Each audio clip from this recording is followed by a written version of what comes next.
Where's right below? Yeah, that's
How are you?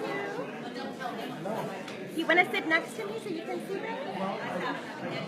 If you want. I thought that was reserved for somebody closer to you. No. No. Hi. Children. Good. Still Very healthy. happy. Breathing clean air fresher. They are eating a lot of broccoli sprouts and bean sprouts and berries. So preparing for the winter season. Good. That is a very good move.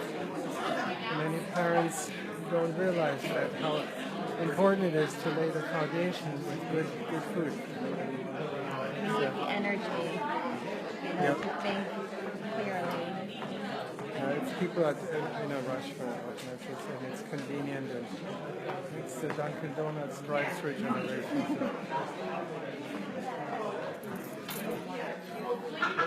Well, I'm curious here. Yes, me too. We know what goes up into the atmosphere is methane. The question is what falls onto New Milford.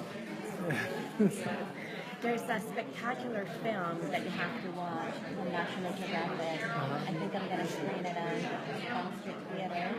Oh yeah, that would be, it's just, I'm frustrated with the complacency of people. They don't want something, but they don't want to take the initiative to do something. I agree. Good afternoon, everybody. Can you hear me okay? Like supporting solar panels. That's right. Hope you don't mind the lights down. It's better for the screen, and it keeps the room a little less hot. Welcome today to this public forum. My name is Kevin Bielmeyer. If you haven't had a chance to know who I am, I'm the Economic Development Director for the town of New Milford. And I want to thank all of you for coming this afternoon and showing interest in what's going on in the town.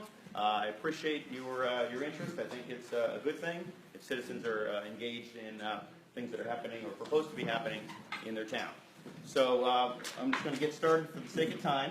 A couple housekeeping things to keep in mind. Put your cell phones on vibrate if you wouldn't mind, so that they don't ring during the session.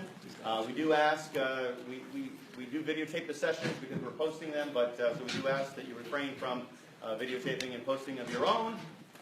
Again, that's my request to you. The format of today's presentation, I'm going to do a brief presentation at the beginning that's talking from the town's perspective, how we came upon the project and why the site. Some of the questions that we got were about that. And then we'll bring up the gentleman from Panda Power Funds to talk about the project and do a presentation in which they have rolled in many, if not all, most of the questions that have been sent through. Many of you submitted questions. And actually I want to do that next, is thank you to the 23 people who submitted questions through Panda Power Questions at Gmail.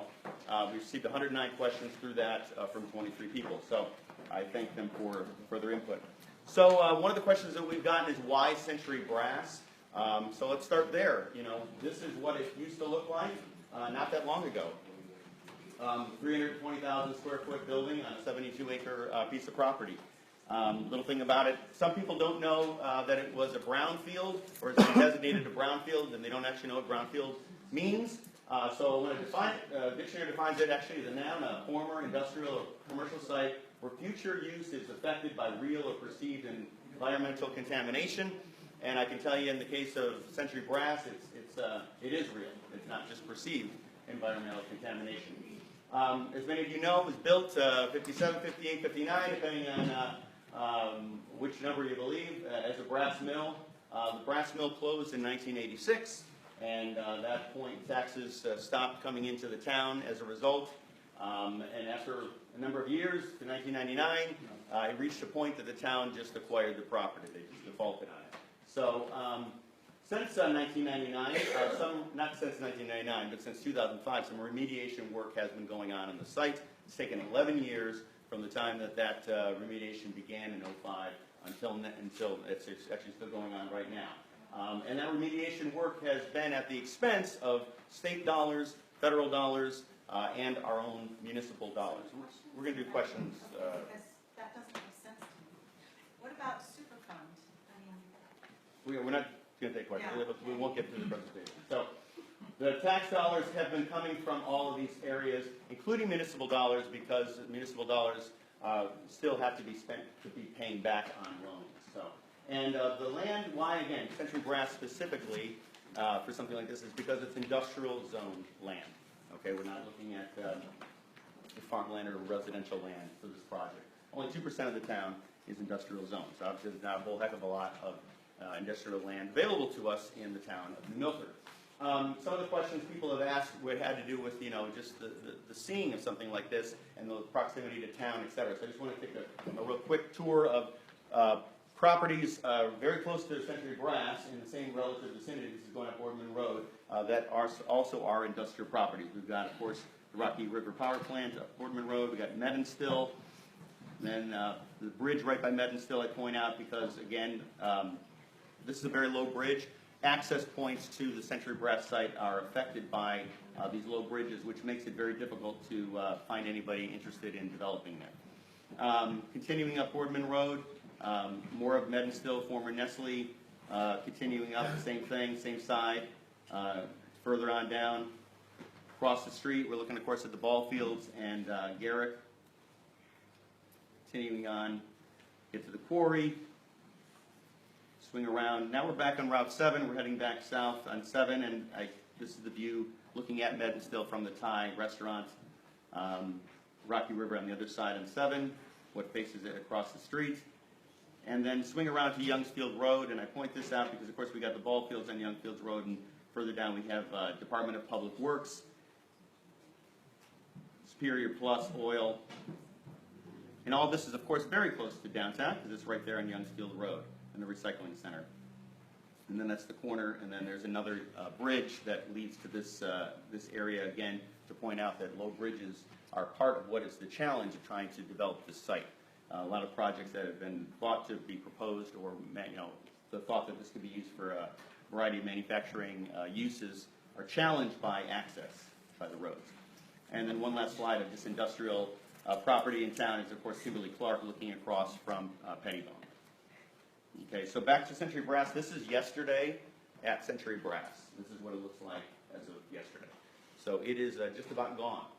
The timeline, 1958, 86, closed, 99 we acquired it, now 2016. So 58 years to get to this point. So Century Brass, one of the first things that I did when I got the job, I went and visited Hartford and started talking to folks, and I talked to the Deputy Commissioner of DECD, the Department of Economic and Community Development. One of the first things he asks is about Century Brass, and because of the investment that they made, and of course I advised him, told him all about the demolition, how great that was, and he very squarely said success of this site is not demolition, it is development. So it's not a win for them, it's not a success for them or for us, frankly, until we develop the land. So we had an appraisal done on the property. $2.4 million was the determined value.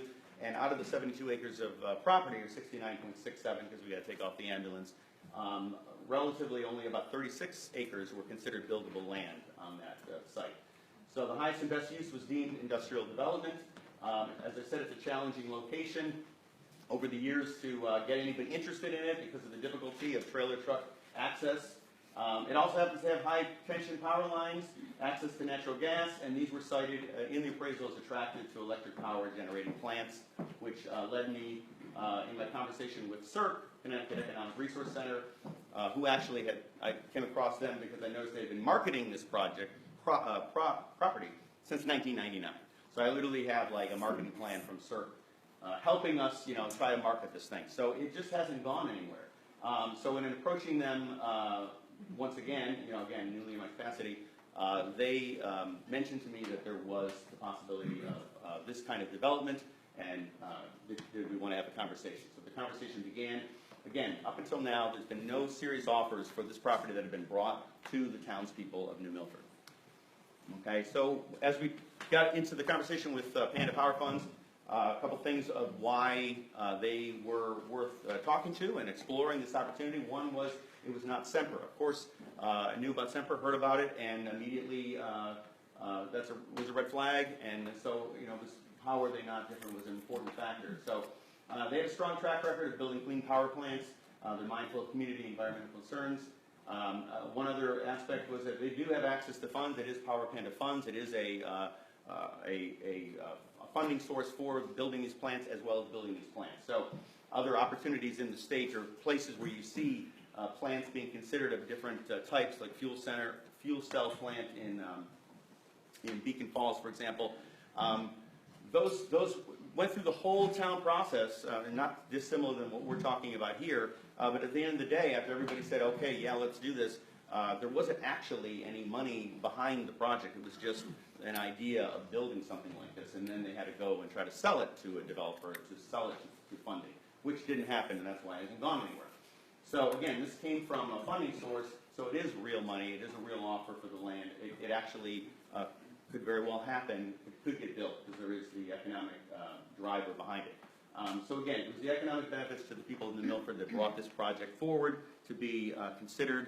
And again, it's to just put it on the table. That's what economic development does. So looking at that aspect of it, energizing our economy, the proposed sale of $2.8 million was $400,000 more than the appraisal had come in. The estimation of the jobs of 300 to 500 during the peak construction period, and then 25 to 30 high-paying permanent jobs at the facility. The tax benefit, we talked to the assessor of the town, looking at our basic mill rate approach. Nothing fancy, just straightforward. Looking at the size of the plant, potential size of the plant, obviously the land as well. Was looking that it could yield between $7 and $10 million a year post construction, and that could do a few things for the town. It could become tax relief for residents. Just a ballpark estimate was about 13% if you spread it out over everyone every year.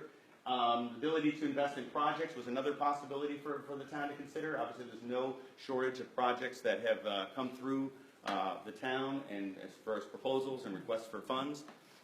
Everything from library modernization, river bike trail plans, expansion of the fire department facilities, sports facilities, we've heard, investment in education, teaching, and of course riverfront expansion. And then I mentioned, actually I didn't mention, but the movement of public works. If we cleared all that out of Youngsfield Road, all those buildings that I had shown you in the slides, the whole Youngsfield Road area could go right to the river, and it all could be remediated and be an extension of the park.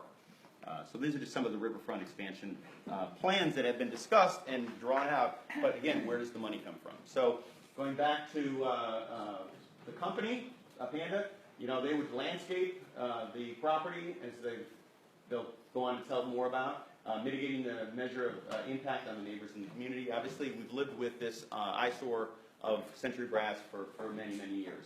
And this, is a potential, has potential of looking nicer than what we've been looking at over the years. Environmental and health concerns are going to be addressed during the option period. Those include the air and water studies, the approvals required by the EPA and DEEP, the Connecticut Department of Environmental Conservation, and of course the CT Siting Council. And then there would be further meetings and community support. And I just want to stop there because the option period is what we're talking about. So it's the only thing that's actually on the table or for consideration is just a land option use agreement. So in order for Panda to go through all the permitting and all the tests and studies that have to be done to determine what all of that data will yield and whether the state of Connecticut and the town of New Milford would be comfortable with them building this, to be able to do all that and spend the hundreds of thousands of dollars to do that, they have to at least have the surety that the land is available for purchase, a land option use agreement. So that's all that's on the table right now. Is just the land option use agreement. It's not the final project. Can you talk a little bit more about what that means? I don't understand. It's simply you were saying for a finite period of time, a negotiated period of time of 18 months, I think is the initial period we've looked at, that we won't, it says that we won't go and sell it. That we won't go like, oh, while you're doing all that work over the 18 months and doing those studies and figuring all this information out, the information that frankly, everybody wants to know.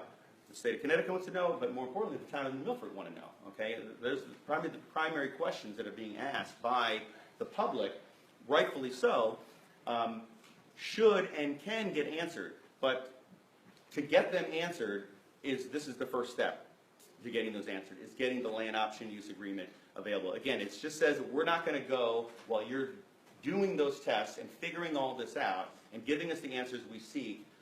We're not going to go in this, over here and sell it to somebody else. It just holds it in check for their purpose. But are we giving up any rights to know what's going to happen there once that happens? No, we're not giving up any rights. No. So that's an important point. We're not giving up our rights. We're merely just saying it's sort of like a piece of faith agreement. It's saying we're going to do what we say we're going to do, which is we're going to hold this in check for you and not sell it to somebody else and not develop and do something else with it. In the meantime, you're going to do what you say you're going to do, which is do all these permitting, do all this data collecting, and give us the answers that we all need and want to be able to make a public decision about this. And trust me, it is a public decision about this. Make no. How long will that take? Well, we'll get into all that, the timing, because they've got a whole timeline. And how much is the option to purchase? What's the payment for the option? The consideration that's given? Let me just continue. The land use option agreement allows it. Okay, I told you that. There'll be a vote by the town council. That's merely just to say about this land option use agreement, and then subject to that, then the town would vote on whether or not to agree to the option use. Are they paying for this option? The overall sale price is $2.8 million. Is Panda paying for the 18-month option? Yes, they would be giving us a portion of that money to us for the 18 months, and we would keep that. So yeah, don't think we have to that we give that money back. Why don't they buy the property first and then do their research? Well, man, It's no good. No, we want them to do well, it. and also buying it is not an option because it's our land to sell, and that's kind of what we're saying here, right? We're saying, that we would if we're going to sell it, what's well, gonna then happen there's no option. We want to make sure we know what's going to go there. And we want you to. Right before we go to the referendum and we vote no, after all this has taken place, do we have to give them back their money? First of all, any money that would be collected would not have to be given back, but the referendum is just initially on the land option use agreement. So it's not even a vote that says, okay, green light, go build the So power for plant. 18 months, you So- are not going to be able to Sell that land. that land, that's So exactly for right. 18 months, that land is going to sit, and the town's going to have to pay tax on it. Well, town doesn't pay tax on itself, but you know, I mean, continuing on in the 30 years that we've been doing it so far. People are not very well informed. There is a scheduled payment plan over the 18 months, which is not in my brain actually, but I want to say it's around about $100,000.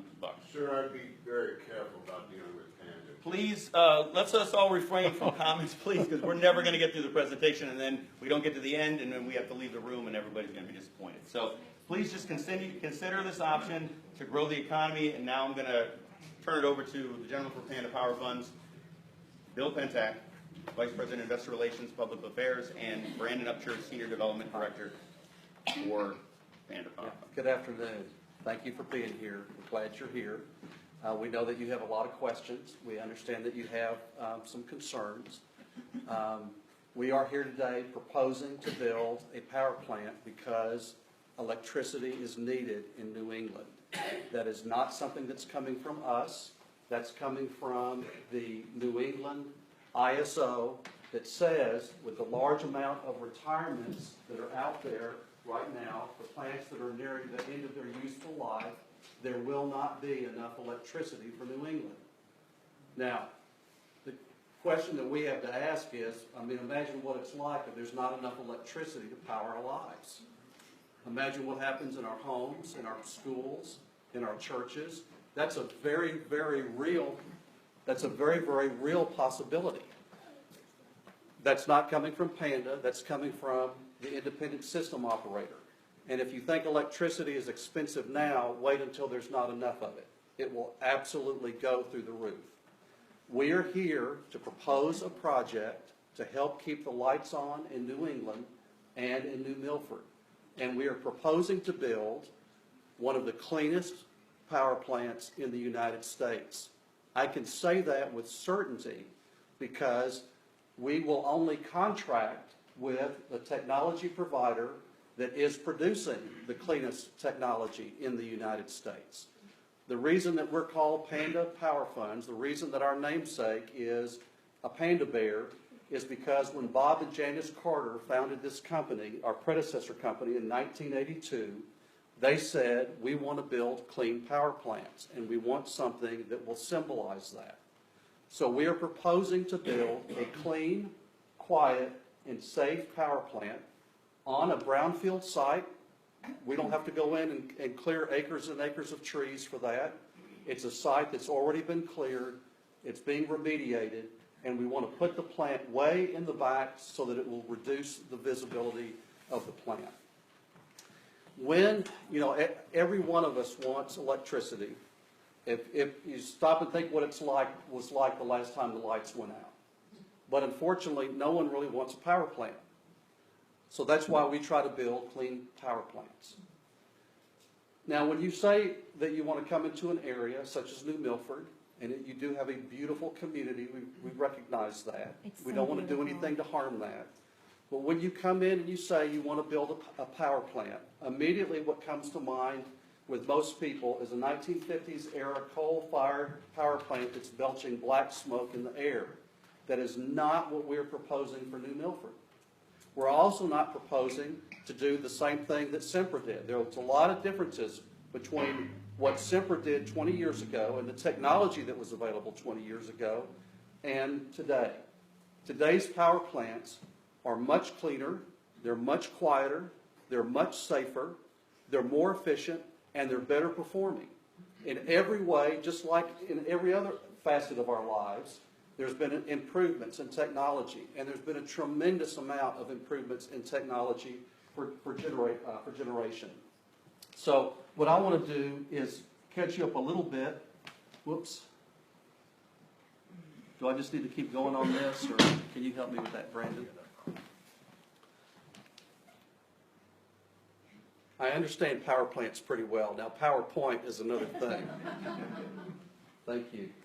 Okay, so let's talk about how we got here today, because I think that's important for you to know as a community. Want you to know that we've met with the new Milford leadership and the state leadership.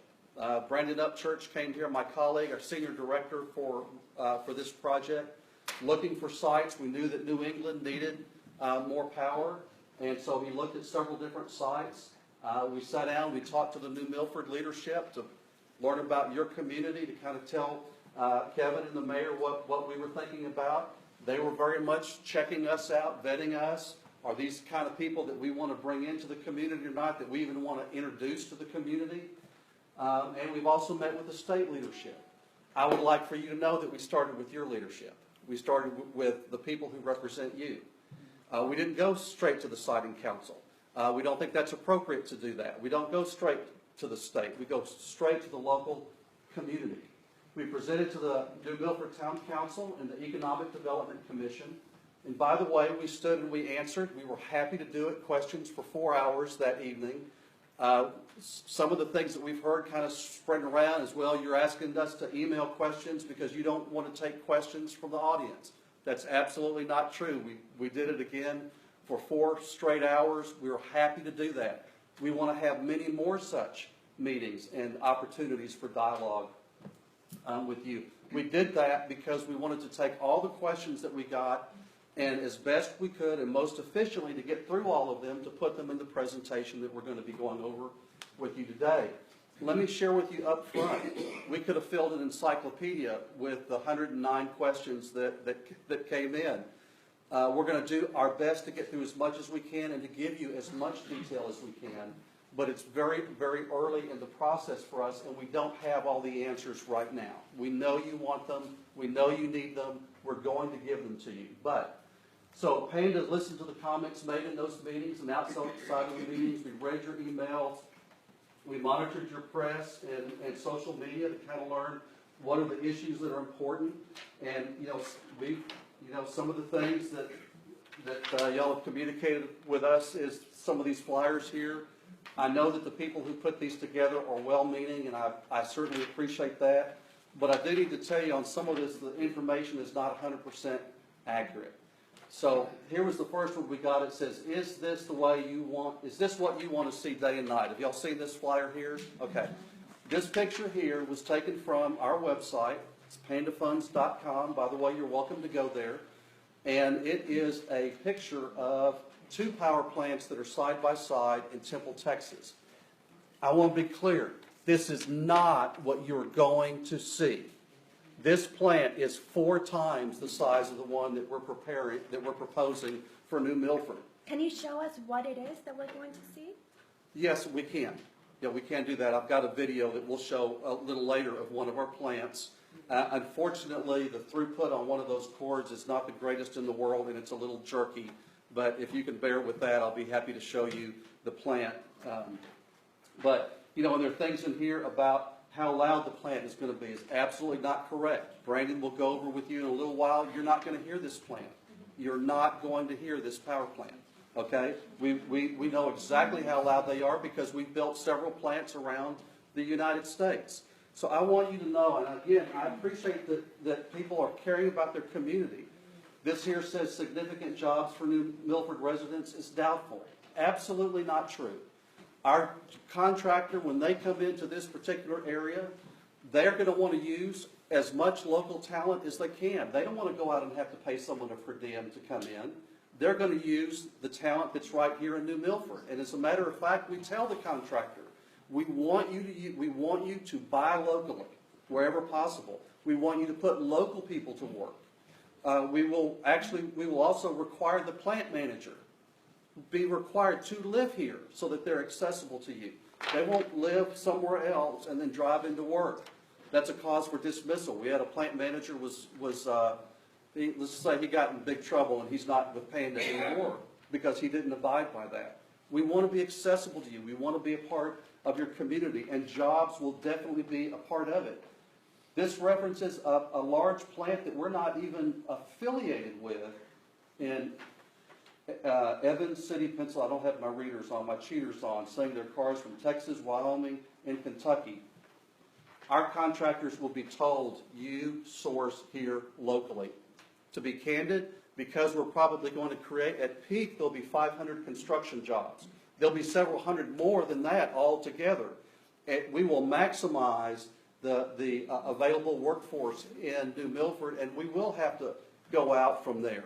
But those people will come in, and they will stay at your hotels, and they will eat at your restaurants, and they will go to your bars, and it will create a tremendous economic impact. And we will go over that with you here in just a little while. So we want you to know up front, our goal in this is not to try to develop a power project and cram it down your throat. That is not what we're about as a company. We've learned the way you come on is the way you go on.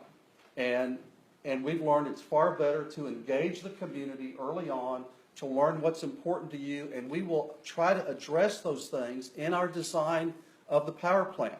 I can give you examples of other projects that we have in the United States where we have done just that. We can't do it for everything. You know, I would love to tell you that we can have a stack that's only 20 feet high. Well, you know, physics won't allow us to do that.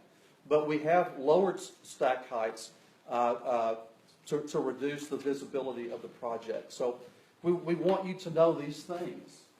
We're not trying to cram this process down your throat. Now, let me just go ahead and start ticking off some answers to some of the questions that we got. What about fracking? There will be no fracking. There'll be no drilling. We will not use potable water for cooling purposes. We will not be taking any water from the Housatonic River. We will not be putting anything into the Housatonic River. We're doing that to preserve freshwater resources for Connecticut. Let's see. Where does the water come from? We will use, okay, I'm going to get there, I promise. We will use some effluent, which is wastewater, that we will purchase from the local wastewater treatment facility. I believe that water now is going into the Housatonic. We'll actually take it. We'll have to spend $10 to $15 million more to build a water treatment facility on site so that we can clean that water up even more, because even after it goes through the treatment process, it's still not clean enough for us to use. But we do that because we know that drinking water is a big deal. Where does the gas come from? Well, I promise we'll get to that. We've got, if we could go through the presentation, we'll try to get to all of that. It's going to come from Iroquois. We're going to get the gas from the same place that you do. So here's the thing. Also, there are no smokestacks. Okay. Now it will be a stack, but I tried to mention this in town council meeting a few weeks ago, and that when you drive by a power plant and you see some billowing clouds or whatnot, people automatically assume that's smoke. It is not smoke, it is water vapor. Someone wrote a letter to the editor and said, Bill Pentak was just trying to say that the only emissions coming from this plant is water vapor. Not true. We do have emissions. I was not trying to say that. I was trying to say this big cloud is not smoke, it's water vapor. And it doesn't come from the stack. It comes from the cooling towers. And the project that we're proposing for you today won't even have cooling towers, because to answer your question, what we're going to do is we're going to air cool this facility. So unlike 95% of the power plants in the world that are cooled with water, this one will be cooled with air. And that's going to cost us probably another $20 to $40 million to do that. But it's a part of our efforts to build the most environmentally clean power project that we can. Okay, so let's talk about details, because we got really hammered pretty good last night in the public hearing that we had. We understand that you want details, and we understand that you want them on emissions. We get that. We will talk about the kinds of emissions that the plant will put out. But in terms of specific numbers, we don't have that today. We're going to go back and work on that, okay? We've heard that's important. But this process for us has been a little different, and I think I want to take a moment and explain that to you, because I think some people have thought, well, Panda's trying to stonewall. We're not trying to stonewall anything, I promise. Again, we want to build a plant that you can support. It's a lot better to do that than to get in a fight. Fights don't work. When we normally go out and we develop a power project, what we do is we go out and we buy a piece of land. Now, we we go out and we buy industrial zone land, and we can talk about the reason that we do that later. We do that for the community. But we'll go out and we'll buy the land, and then it takes us about a year and a half to fully develop a power project. We'll go out and we will commission our environmental assessments, we'll commission our interconnection studies that all have to be done. You can't just go build a power plant and hook it up to the grid. There's studies that have to be done for that, because just like the roads can get congested, so can power lines. So we have to have the New England ISO, the grid operator has to give us permission, and they have to study all that. And so normally we do all of that stuff, and in the meantime, we're going out and we're meeting members of the community, and we're sitting down and talking to you and giving you a chance to get to know us. Because, gosh, we understand that we're strangers. We understand that we're guests in your community. We get all of that. And then, when we have the studies done and we really come out in public forums, we're able to give you the exact, specific, detailed information that you want for that particular site.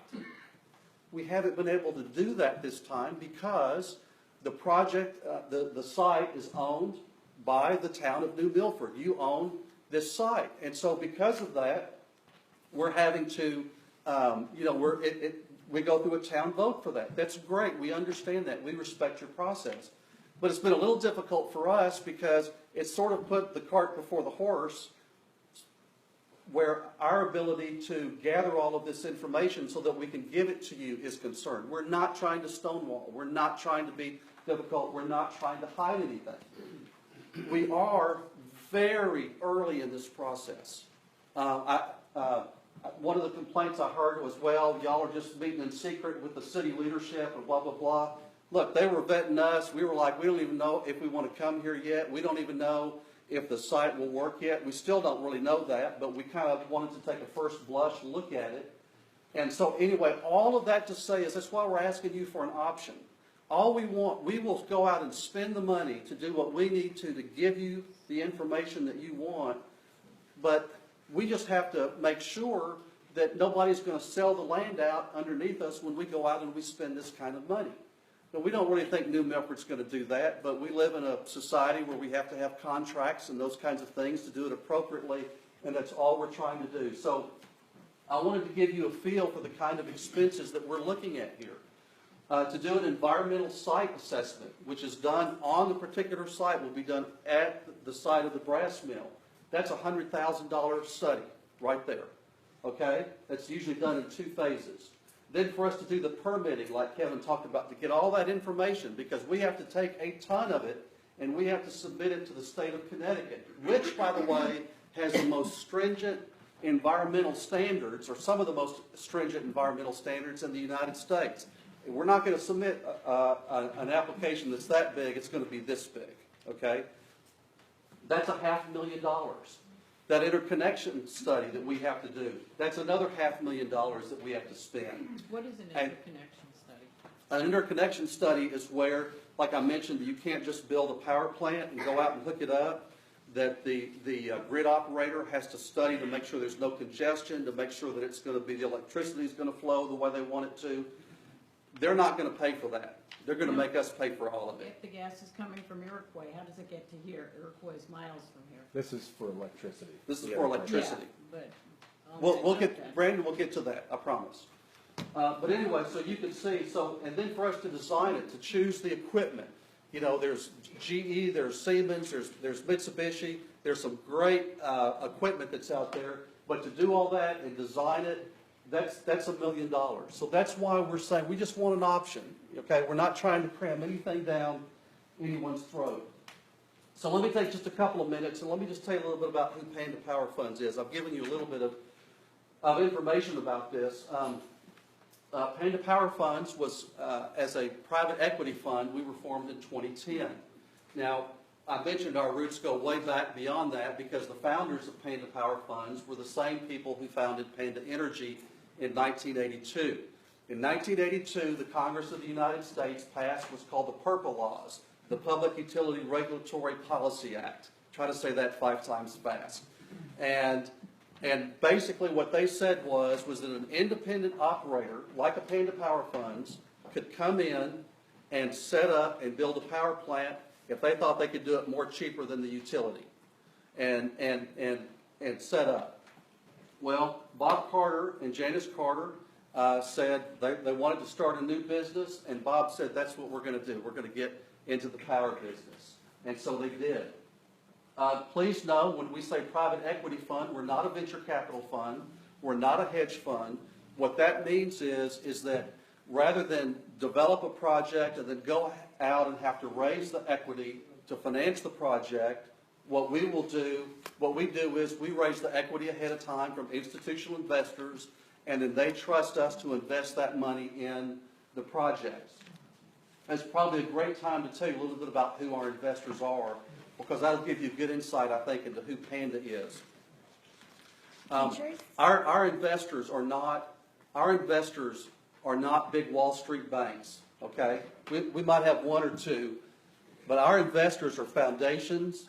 Our investors are retirement funds. We have private and public retirement funds that invest in us. We have a very large, I don't have any teachers here today, we have a very large teachers fund that is invested with us. We have firemen that have invested with us. We have police that have invested with us.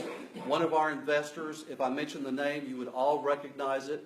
They build hospitals for low-income families who can't afford health care. And they've been doing it for a long, long, long time. And we love that fact, that these are our investors. And we take the dollars that they invest with us very, very seriously, because we know we've got their retirements in our hands. Just let me keep going if I can, and then as time allows, we'll certainly get to questions, but I want to make sure that we get to everything here. So that tells you a little bit about Panda. We've got about 70 people back in Dallas. We're a very experienced team. The average worker has 20 years of industry experience and 7 years at Panda. Our GPs have 28 years of industry experience and 19 years, I should say average tenure, not combined, at Panda Energy and Panda Power Funds. The reason I'm sharing that with you is one of the questions that we got, and we'll address this, was, do you know what you're doing? And the answer is yes. We've been doing this for a very long time. We have a very experienced team, and we're very, very stable as a company. By the way, this is a project that we have here, and the reason we put this here, we're about to begin construction on this project down in Maryland, is because of the property is like a V, and the people were concerned about visibility. We said we'll move that project all the way back from the road as far as we can. And by the way, that was a natural pond that was there. So that's a good example of where we've tried to work with the community. I don't want to spend a whole lot of time here, but I do want to show you the plants that we have built, again, because you need to know if the company that's coming in here and making a proposal to build a power project, you need to know whether we're going to do it in a clean way or not, and you need to know if we know what we're doing. And again, the answer is yes.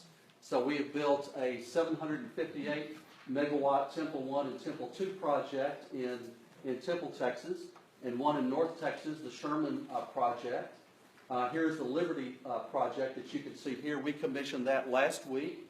And by the way, I want you to notice there, because this project all of these projects are much bigger than what we're proposing here. But this one here is... What are you proposing here then? Oh, 550 megawatt facility. So the Temple one, which is on this flyer that you said is, not an accurate picture, is 750. No, ma'am. I said it was two power plants side by side. That's 1,500 megawatts. Okay? So the one up here is, in this picture is 750, and the one you're proposing here is 550.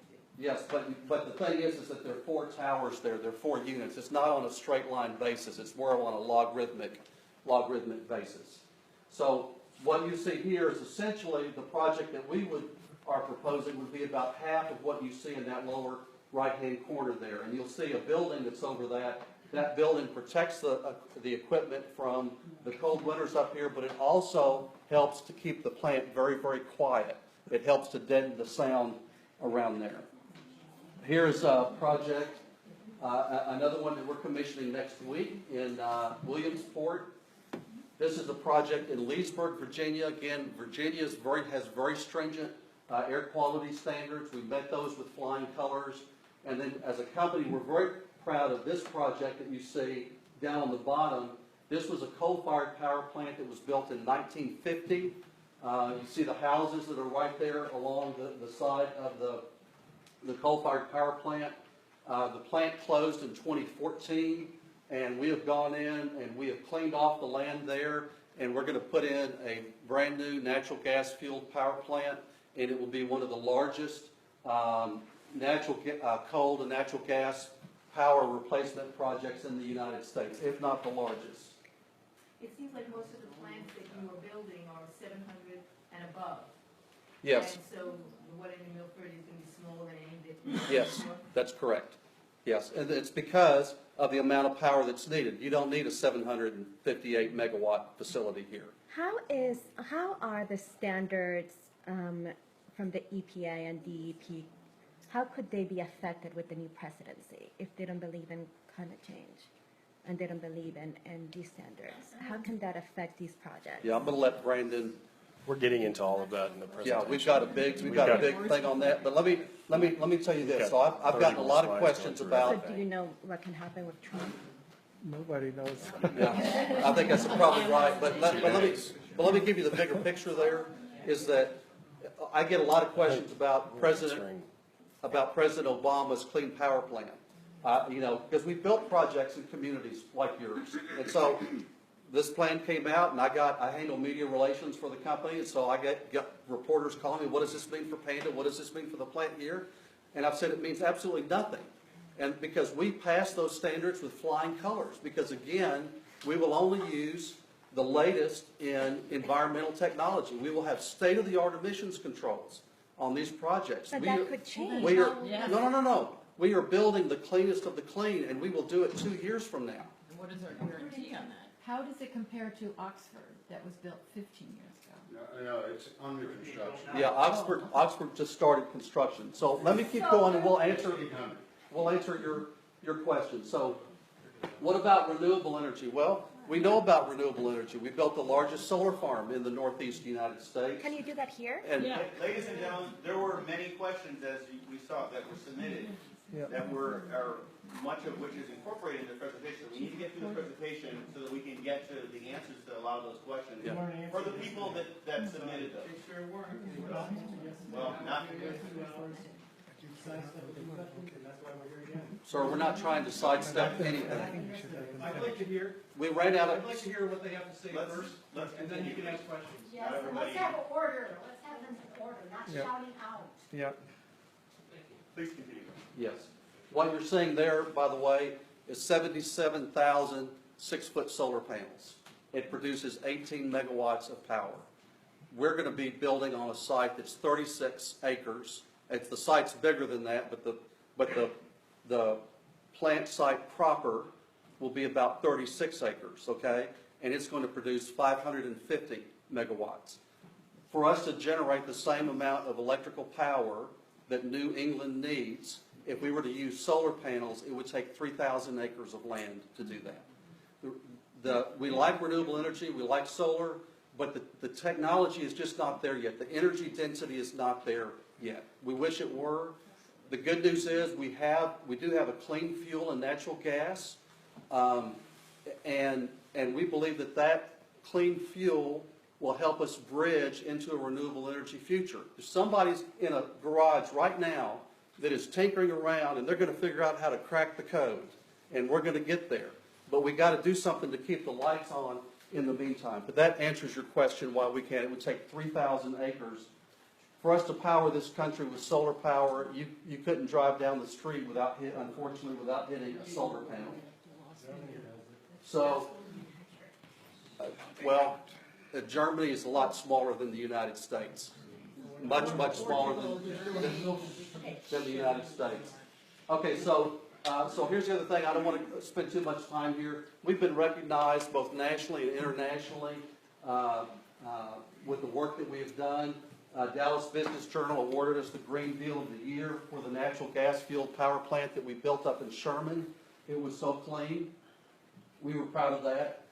We've had people ask, I phrased this kind of nicely, will Panda contribute to the community? But some of the questions that we got in was really akin to, will Panda behave? I mean, are they going to be good corporate citizens? Are they going to be corporate raiders? And the answer is we like to plug into the communities where we are. We do that because it's just part of our DNA. So you can see there's Bob and Janice Carter, and the upper left-hand corner there to the right. Bob really doesn't like for us to talk about the things that we do for the community because he told me once when I put it out on the radio, I think he said, we're not supposed to let the left hand know what the right hand is doing. And I said, yeah, but I want to give people a sense that we are a good company. They're standing next to the director of my friend's house, which is a home in Dallas that we support. It's one of the first homes in Collin County that when a family is abused, we can take all of the kids from 18 to babies into one place where they're not all split up. And Bob and Janice actually wrote a check to keep that center open when a high-profile person backed out because they were expecting a cabinet secretary position in the Obama administration, and they didn't get it. I'm glad they didn't get it. And Bob and Janice wrote a check and kept that center open. They're donating a vehicle there. We built, as Panda Energy, we built a run-of-the-river hydro project north of Kathmandu in Nepal at the foot of Mount Everest. That was done during a Maoist uprising, by the way, which was interesting. And I'd love to tell you about that when we have more time. It was an interesting story. Panda built a school for them because they had no school in the area. Most recently, you can see that good-looking guy that's incredibly sexy right there, that's standing next to that ribbon, that gray-haired guy. We had, this is in Leesburg, Virginia. I showed you that plan, and we got a call from them, and they said, we would like to build a playground, an inclusive playground for children who are handicapped, who can play alongside children who are not. And they asked us for $10,000. They needed a lot more money than that. I took it to Bob Carter, and he said, call them and tell them to build their playground. We'll pay for the whole thing. It was an absolutely wonderful thing that we had. So we really like to do things for the community. It's a lot of fun for us. Let me talk about how we'll conduct ourselves.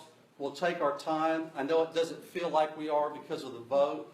I get that. But again, we want to spend the money to do these studies, and we can't do that unless we have a site to perform the studies on. But we will take our time. We'll be happy to come up here and meet with you one-on-one, in groups, in front of the Rotary Club, whatever you want. We're not trying to hide anything. We will keep you informed. We will listen to your questions and views. We've already started that process. We'll be transparent in our answers, just like I was with you at the beginning. I know you want detailed emission stuff. We're going to go back and see what we can do to provide that. We will work with you in making adjustments to our projects where we can to better accommodate your community. We have a project, one of our projects, that one in Maryland that I showed you that was concerned about the stack height. We were able to get the stack height down to 100 feet. It may be the lowest profile power plant in the United States. I don't know of another one that has it. We've moved it far in the back. There are other things that we've done. We really did care about what you think.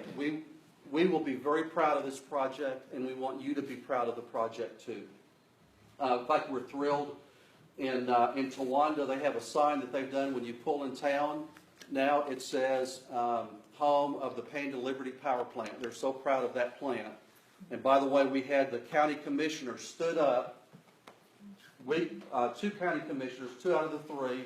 The other one had a conflict of interest. Stood up at a dinner and told everyone this is the first big construction project that we've had where we've had virtually no complaints on it. Said, you guys have been great. You have answered our questions. You have returned our phone calls. You have been great to work with. I'm going to get, I called Doug McClinko, who's the county commissioner there. I said, Doug, would you be willing to put that in a letter? And he said, absolutely. So I want to share that with you all. It's one thing for me to say that we're a good company. It's another thing when somebody else says that, and we want you to hear that. We do want to give back to the community, and we want to be good stewards of the environment. I'll share this quick story with you, and then I'll pass this along to the presentation to Brandon. I've been with Panda for a little over 10 years. I've worked with Panda longer than I have any other company. I like working there. I like the people that I work with. I was a little shocked. I came from Reliant Energy in Houston, which is a retail electric provider there. It used to be part of HL&P, Houston Lighting and Power. And I'd been at Panda for 2 weeks, and my phone rang, and it was Bob Carter, our chairman, that I showed you there. He said, "Bill, I want you to come see me."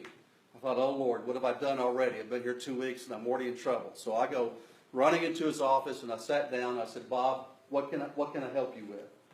And Bob said TXU, which is the big utility in the Dallas area, is planning on building 11 lignite coal-fired power plants.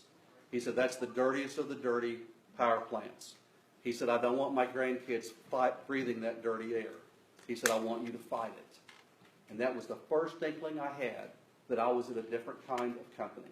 I'd never heard a power man tell me, "I want you to fight these power plants." Now, I'm very glad there was a lot of opposition. Lignite coal is extremely dirty, and those projects did not get built. But it gives you a little bit of a window into who Panda Power Funds is. And I have to tell you, I'm very, very proud of the company that I work for.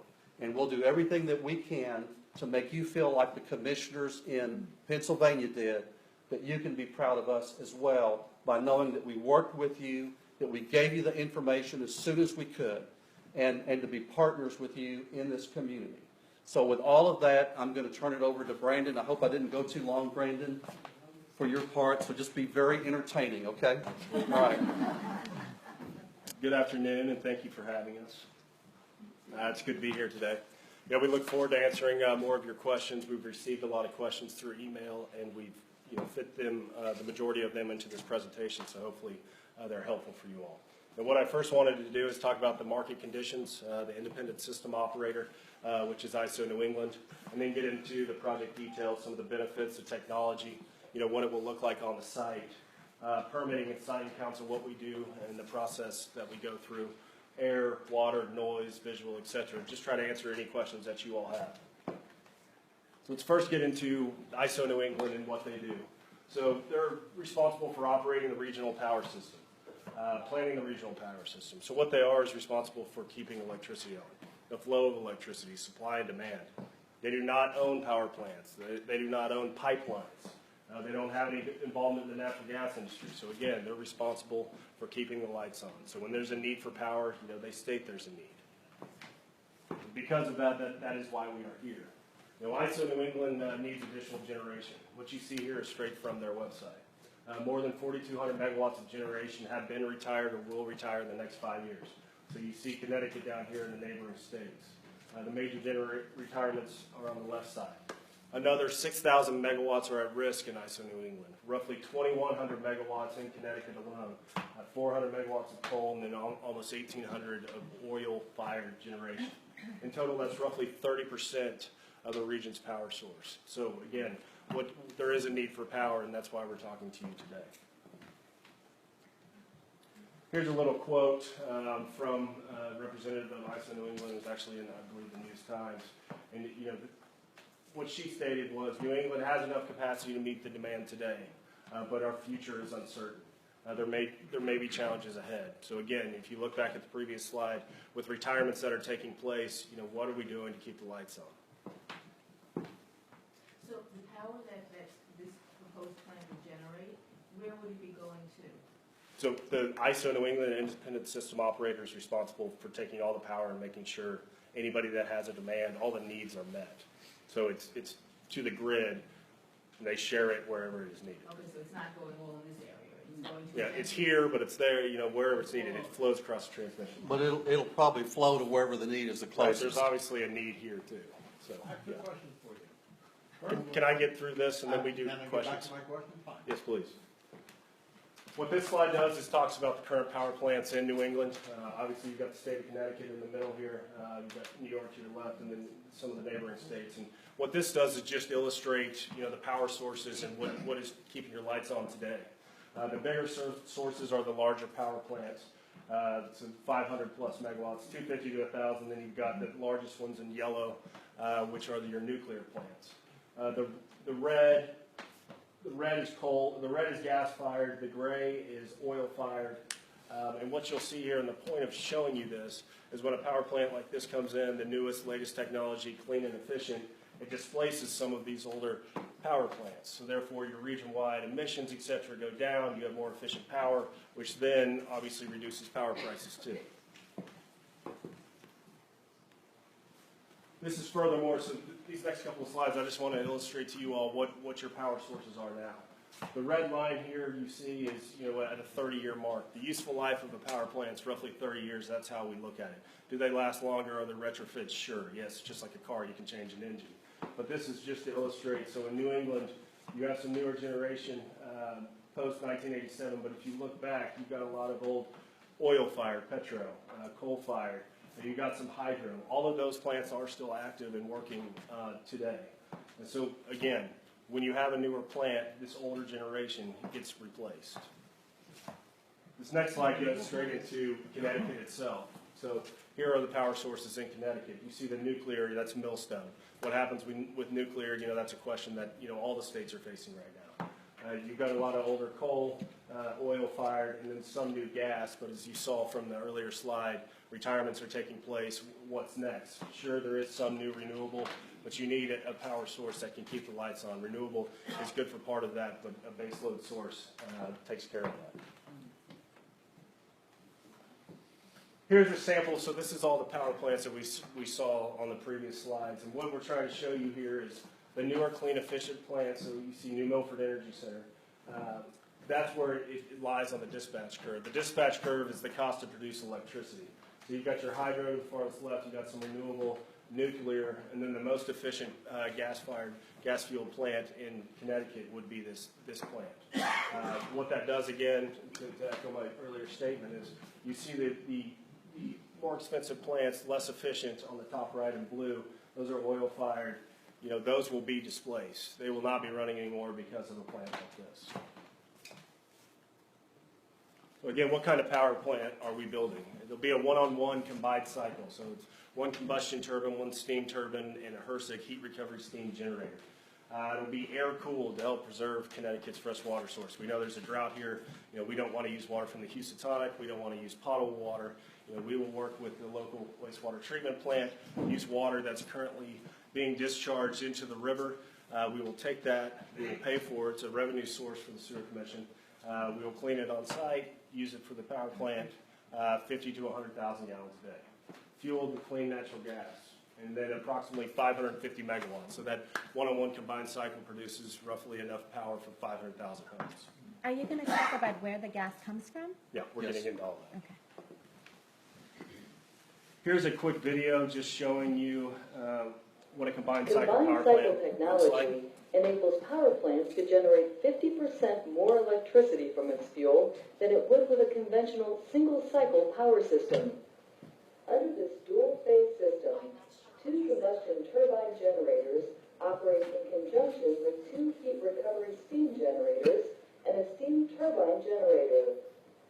In the first cycle, fuel is burned and the resulting combustion gases power 2 turbine generators to produce electricity. Hot exhaust, normally lost during this process, is captured and routed through the 2 heat recovery steam generators. These units boil water to create steam, which spins an additional turbine generator and produces more electricity. Finally, the steam is discharged into a condenser, which returns the steam to its liquid state for recycling.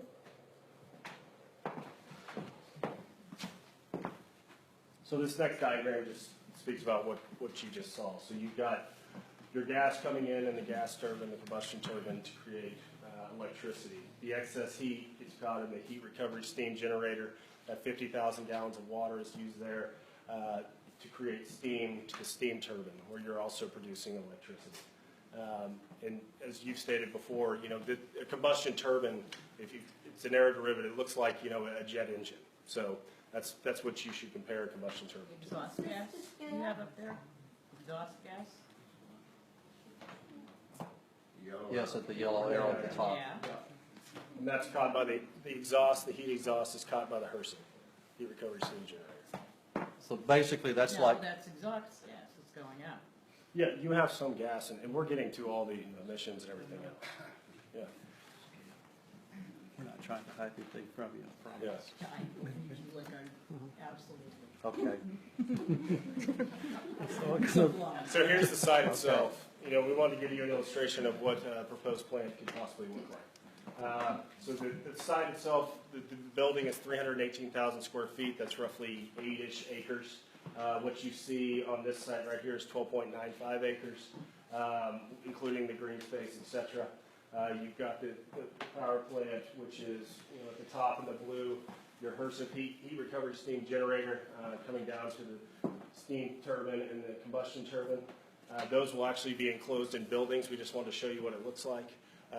With it being enclosed in buildings, obviously it's more aesthetically pleasing and also reduces noise. We'll get into noise and actual impacts of noise and what it would sound like later.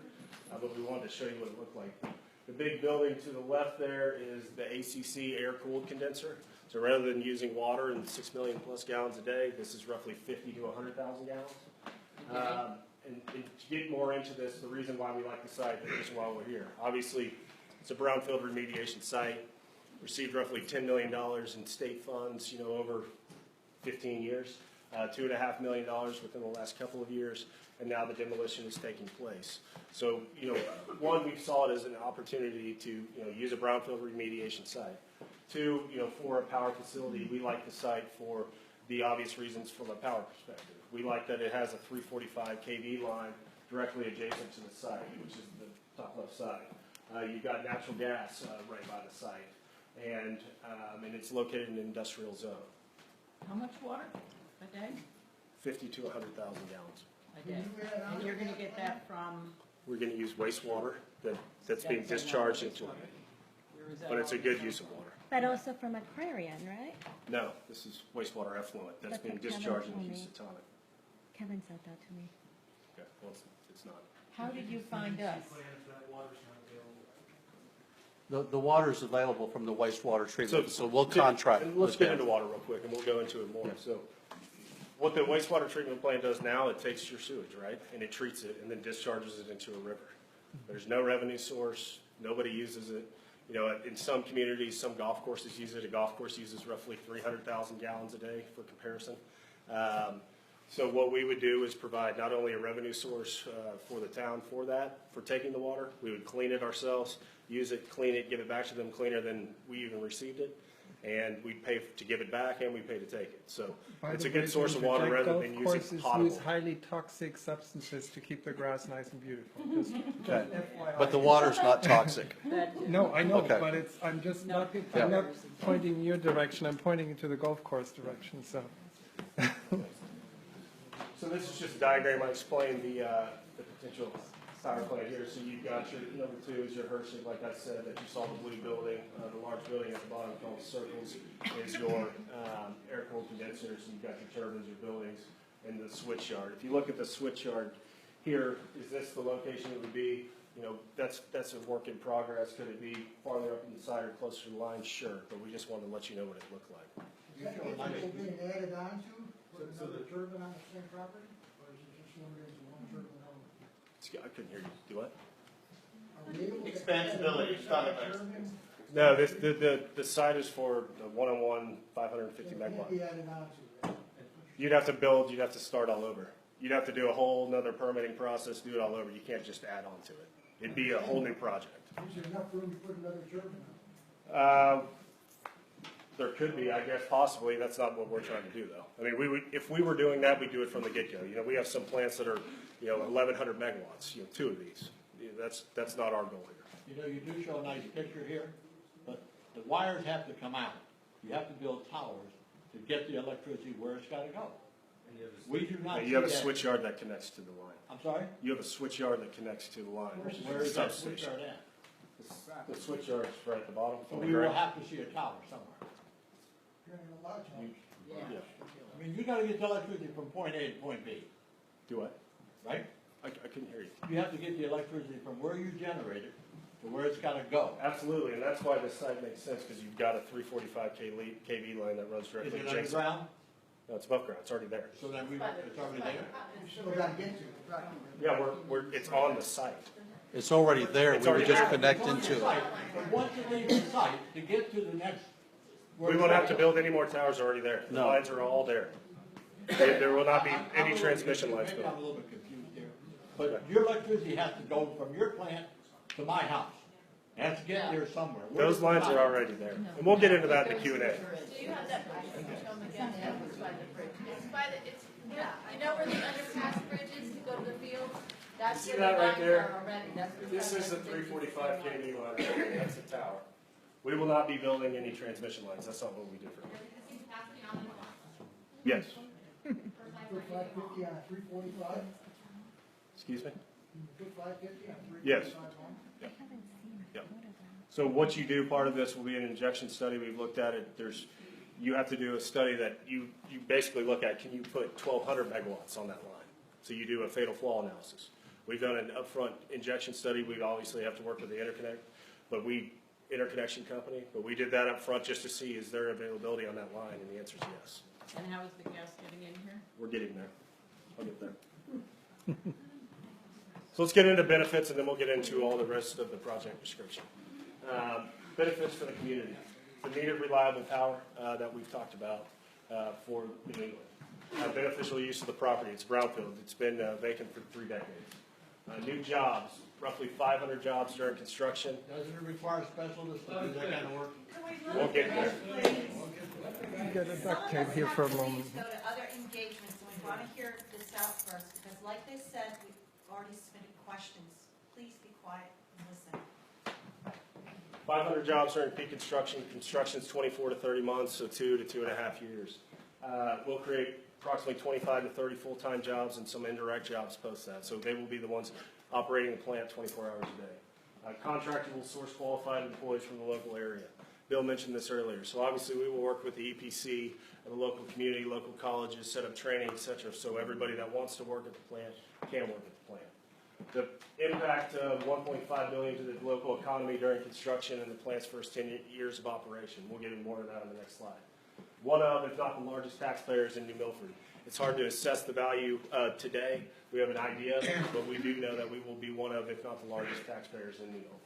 Low impact to the environment. One of the cleanest natural gas fueled plants in the United States. Low visibility, landscape property. We take that very seriously. Air-cooled facility, we talked about the water.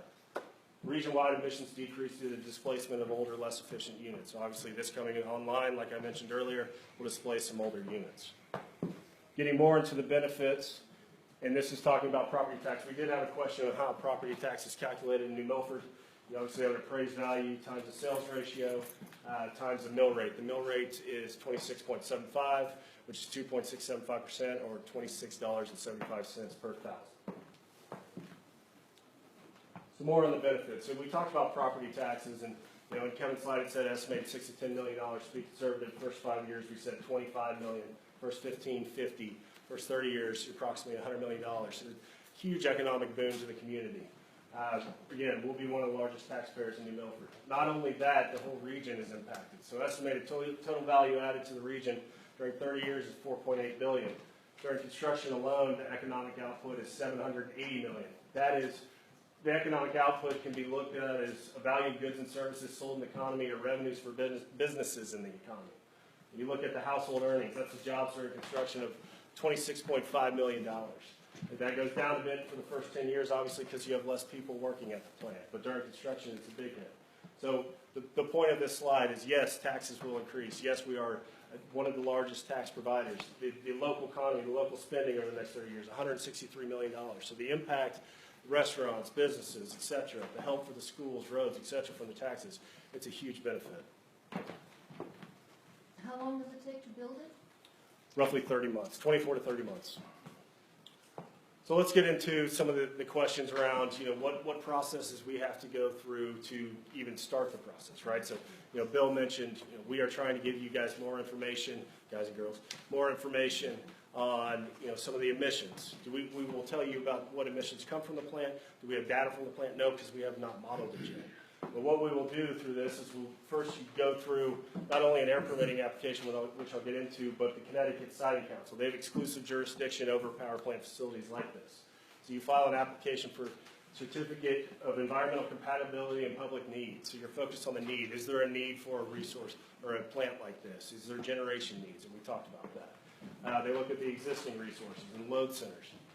The benefits discussion with them is focused on economic benefits, job creation, environmental benefits, is the health and public safety of the citizens of New Milford and neighboring towns protected. Once you get siting council approval, whether we like it or not, could you not just build it? No. They got it. No. Let me keep going. And I'll come back to that. So what this states here, and what's very important, is the stringent environmental standards imposed not only from the Siting Council, but from also DEEP, the Department of Energy and Environmental and Protection. Standards are at least as stringent as environmental standards, if not more. The majority of them are more. There will be many opportunities in red here for the citizens of New Milford to partake in this. There's public hearings. There'll be site walks, etc. The council, at the bottom line here, is required by law to hold a public hearing within 30 to 150 days. So the citizens of New Milford are a part of the process. Here is more detail on the process. This is just some, but doesn't include all the things that you go through for the Siting Council. So additional reports. So we're talking about the plant itself, and that's the top thing. The control systems, water use, air emissions, waste disposal, noise, emergency operations, fire, traffic flow, protective gear, et cetera, et cetera. This is just to show you, these are all the checklists we have to go through. You know, the application itself is hundreds of pages, supported by other analyses that we do, dispersion modeling, et cetera, for the air permitting, traffic analysis, noise analysis. So the amount of detail that is done, that is public and shared with the citizens here, is extensive. So it is possible, after all this, the state can say, no, you can't build it in New Absolutely. Milford. Absolutely. If it's not That's what I'm healthy, getting. This is an option just to see if it's possible to even build it. Exactly. So the state, not only the state Siting Council, but the Department of Energy and Environmental Protection, the same difference. Yeah. You know, so they can say, well, the state can say, we just don't think you need to be here because there's not a power need. And this is just to see if it can even be done, this isn't anything to do with, okay, if we say yes to this, it's gonna be built. It's just to allow you to even just to look at it. Correct. This is to start the process. Exactly. That's why we don't have all the analyses for you today. We're giving you what we have today, and these are the steps that we take to move forward. This is talking about the air quality. How is your air quality protected? Obviously, you work with DEEP here. They're responsible for safeguarding the public health of the local citizens. So they will not allow us to build anything that will hurt you, obviously. Require detailed analysis, stringent standards to protect even the most sensitive residents. Require best available control technology. We call it BACT. So all the possible emission control technologies that are out there, we have to use in our plant, or you don't pass. Confirm compliance standards and requirements prior to issuing approvals. Another, opportunities for public input. So you guys will be involved in this process as well. And this on the right side just shows, you know, the difference for a permit like this, how stringent it is versus some others. Some take 0 to 1 days, 45, 90. This is 180 plus. The typical processing time is 12 to 18 months. So what goes into this in the BACT analysis, best available control technology, you know, we are required to do that. So, you know, some people have asked, well, what comes from the plant?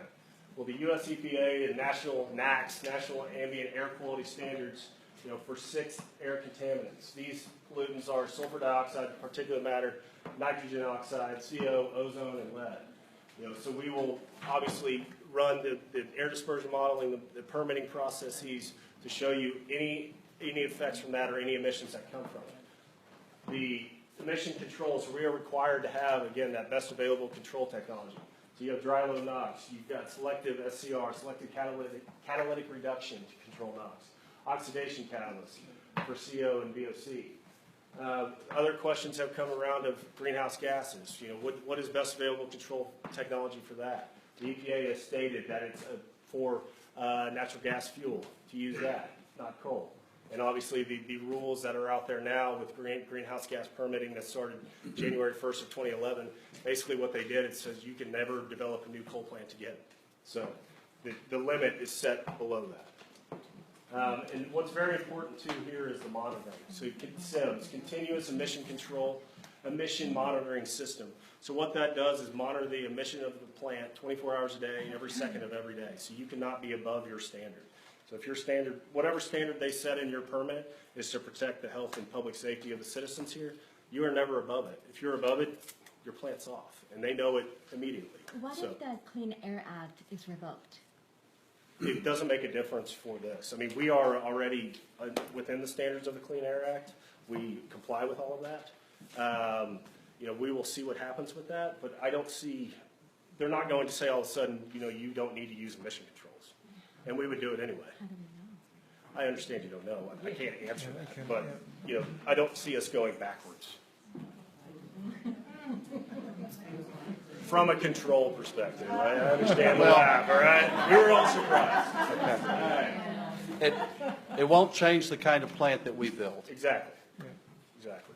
And we all know it takes more than a day or two to change legislation, right? Do we use ammonia gas in the spec? So there is ammonia used in the SCR to reduce NOx. Ammonia on the property? Yes. How much ammonia? There's about 1,000-gallon tank. If that ruptured, what's the problem? We've got 2 safety measures for that, so it will not. It will be double walled, and there will be a containment around it so that if there was a catastrophic problem and all the ammonia flowed out, it would still be contained. And by the way, we've never had a major incident in all of our years of doing this. We have an excellent safety record. So this is just further, I mean, I think the second point is what we need to focus on here. You know, this is further, how is my air quality protected? You know, so when you're going through the permitting process, people say, well, how is your plant running, blah, blah, blah, is it running all the time, et cetera. Well, when you are going through the permitting process, you're evaluating the maximum potential to emit under probably the highest emitting conditions. Basically, that never occurs. So basically, everything bad that could happen is running. That's what your permit, you have to show that during your permit. So they're looking at the worst case scenario and making sure that your health and public safety is taken care of. So that is one of the processes here. And obviously we'll be in NAAQS compliance, et cetera. So the question around natural gas. So there's a natural gas line right by the site. We are using the same gas that feeds the homes and businesses in New Milford. There's an Iroquois line in the blue that runs down. You also see on here, which I think is important, you've got Algonquin, TGP, well, sorry, I didn't use an acronym, Tennessee Gas, Dominion, etc. These are all pipelines. They all intermingle gas. If you look here, New Milford gas, Yankee gas, that's the same line that comes here. Obviously, it's the same line that we would use. And that answers the question on gas.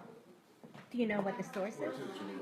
So the source, so the gas is coming from, so like I said, you've got a number of different pipelines. Some of it's coming from the Gulf, some of it's coming from Pennsylvania, some coming from Canada. So that is frac gas? There's gas from all over. Because you said tar sands. I said first Canada meeting. last time, but. Oil sands. Yeah. Excuse me, Brendan? Yes, ma'am. I read in Litchfield County Times on November 3rd, so really recently, that Connecticut's no longer pursuing natural gas power plant conversions because there's a shortage in infrastructure. So do you own existing capacity? Because that would be a pretty big item. We've obviously talked to them and see if there's existing capacity available. Yeah, that's part of our diligence. Have we purchased it yet? No, we don't even have an option. Have you talked to them? Yeah. All right. We have to. And there's enough gas to supply the plant without adding compressors or any other? Yes, ma'am. Yes. And that's some of our upfront due diligence. Now, and to your point, I mean, gas infrastructure in this part of the world, you know, there is some expansion, like in Hartford right now, about 100,000 a day. You know, there are talks. You know, Maine's talking about wanting more gas, but certain states don't want pipelines, so they're talking about going around through Canada. I mean, there's a lot of different things going on right now. To answer your question, though, yes, there is available gas, or we wouldn't be here. How much gas does it use? No, ma'am. How much gas does it use to produce that 550 Roughly 80,000. a day? Yes, ma'am. Cubic meters? Yeah. Cubic meters? Yeah. So if there is a leak or an explosion, is the fracked gas going to go into our air? So we just use the gas. That would be Iroquois. you would have to ask How them. did that gas to the plant? The lines don't run down there, do they? It's less than a mile away, and you build a lateral to connect to the there. So where would that go? What roads? Yeah. And I'll get to that if we can get through this, and we'll answer that if that's all right. So I want to get through, while some people are leaving, answer some of the questions on water. We've talked a little bit about it. We'll be air cooled to minimize the use of fresh water sources. This will cost the plant roughly $20 to $40 million extra, but obviously it's a beneficial use of not only the wastewater that's not being used today, it's a revenue source for the town, but it's better than using the potable water or the Houstonic. The site itself actually has rights of 6.5 million gallons a day of water from the Houstonic. We do not want to use the water from the Houstonic, so just making that clear now because we've had that question. We will not discharge back to the Houstonic. Water is predominantly used for the HRSG makeup. That's heat recovery steam generator like we showed earlier, which creates the steam to go to the steam turbine to create additional power. We talked about the volume, the 50 to 100,000. Let's talk about the site itself. We've had questions. This is all wetlands. This is on a flood zone, etc. Why are you building there? If you look here, there are 1.95 acres of wetlands on the site. That's in the dotted green, if you can see that on the top right. We obviously will not build on those. We are not going to impact any wetlands. What you also see here is flood zone. Is there an issue with flooding on the site? The orange is the 500-year flood zone. The yellow is 100-year. We will not build on either. Your main concern is around 100 years. That does not concern us. We will not build in that portion. And when you look at the appraisal of the site, and Bill mentioned it earlier, you've got roughly 70 acres on the site, 36 acres of usable land, which is the flat land, not on flood zones, etc. We will use that land. What are you going to do with the remaining acres on the site? That's been a question.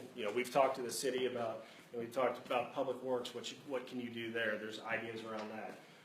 Again, we're not going to build on the wetlands. We'll use part of those 36 acres for temporary laydown during construction. Post-construction, you don't need it for laydown anymore. So, we've talked about internally about incremental power generation through solar and or energy storage, which is a technology coming about. So we're looking into that and then what else can be used for the site. Also, we'll do extensive landscaping. So you're not going to drive up and see something that you don't want to look at. It will look good. We spend a lot of money on landscaping, trees, etc., to keep the power plant at a position that is aesthetically pleasing to the town. Native What about? Yes, ma'am. What about noise impacts? A lot of people have asked us this question. When I showed you the plant on the site earlier, I said there'll be buildings around the turbines. That is true. What you see here on the far left is the decibels. So a soft whisper at 15 feet is 30 decibels. Pile driver at 100 feet is 100 decibels. This data right here is from Plant Liberty, which we should show the video and we'll do in a minute. Measured at 400 feet, so it's operating at full load. It has an air-cooled condenser.